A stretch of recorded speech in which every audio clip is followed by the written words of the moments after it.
కేశినేని నాని తన తమ్ముడు కేశినేని చిన్ని మీద యుద్ధం ప్రకటించాడు. కేశినేని చిన్ని అని పరిచితుడైన విజయవాడ ఎంపీ కేశినేని శివనాథ్ని అవినీతిపరుడుగా, కుంభకోణాలు చేసే వ్యక్తిగా చిత్రీకరిస్తున్నాడు. ఈ మధ్యనే అర్సా క్లస్టర్స్ అనే కంపెనీ మీద ఆరోపణలు వచ్చినప్పుడు ఈ కంపెనీ వెనక కేశినేని చిన్ని ఉన్నాడు అని చెప్పి ఆరోపించాడు. ఇప్పుడు తాజాగా మద్యం కుంభకోణంలో నిందితుడైన కేశిరెడ్డి రాజశేఖర రెడ్డికి కేశినేని చిన్నికి సంబంధాలు ఉన్నాయని చెప్పి సంచలన ఆరోపణ చేశాడు. కేశిరెడ్డి రాజశేఖర రెడ్డికి ఈశాన్వి ఇన్ఫ్రా ప్రాజెక్ట్స్ అనే కంపెనీ ఉందట. కేశినేని చిన్ని ఆయన భార్య జానకికి కలిపి ప్రైడ్ ఇన్ఫ్రాకాన్ ఎల్ఎల్పి అనే కంపెనీలో భాగస్వామ్యం ఉందట.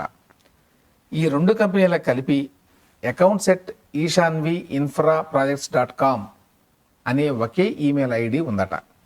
దీన్ని బట్టి కేశిరెడ్డి రాజశేఖర రెడ్డికి కేశినేని చిన్నికి మధ్య అక్రమ సంబంధాలు ఉన్నాయి అన్నది కేశినేని నాని ఆరోపణ.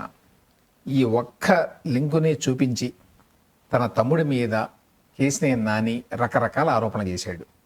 కేశినేని చిన్ని హవాలా వ్యాపారం చేశాడని, డబ్బుని విదేశాలకు తరలించాడని అంటున్నాడు. కేశినేని చిన్నివి అని చెప్తున్న కంపెనీలు లిస్ట్ ఇచ్చి వీటన్నిటి మీద దర్యాప్తు చేయాలని చెప్పి ముఖ్యమంత్రి చంద్రబాబు నాయుడు గారిని కోరుతున్నాడు. గౌరవనీయులైన చంద్రబాబు గారికి అని కేశినేని నాని ఈ లేఖ రాశాడు.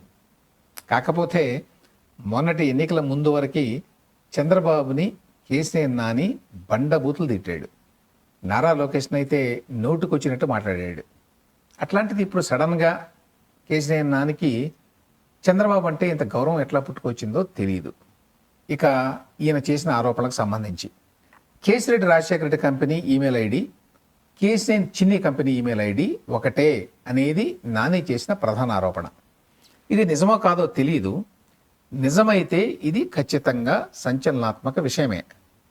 అయితే ఈమెయిల్ ఐడి ఒకటిచ్చి హవాలా అని, మనీ లాండరింగ్ అని కేశినేని నాని ఆరోపణలు చేసుకుంటూ పోయాడు కేశినేని చిన్ని మీద. వాటికి ఆధారాలు ఏవి ఆయన చూపల. అది కాకుండా కేశినేని చిన్ని వ్యాపారాలకు సంబంధించి మనీ లాండరింగ్ ఆధారాలు ఉంటే వాటిని ఎన్ఫోర్స్మెంట్ డైరెక్టరేట్కి పంపిస్తే వాళ్ళు వెంటనే విచారిస్తారు, వెంటనే గ్రౌండ్లోకి దూకుతారు. అంతేగాని చంద్రబాబు నాయుడు గారికి లేఖ రాస్తే ప్రయోజనం ఏంటి అనే అనుమానం రాకమానదు. అంటే కేశినేని చిన్నిని రాజకీయంగా దెబ్బతీయడం కోసమే కేశినేని నాని ఈ పని చేస్తున్నాడా అని అనుకోవాల్సి వస్తుంది. అయితే ఈమెయిల్ వ్యవహారానికి సంబంధించి వివరణ ఇవ్వాల్సిన బాధ్యత కేశినేని చిన్నికి ఉంది. లేకపోతే ఆయనకి మద్యం కుంభకోణం నిందితులకి మధ్య సంబంధాలు ఉన్నాయి అని చెప్పి అనుకోవాల్సి వస్తుంది.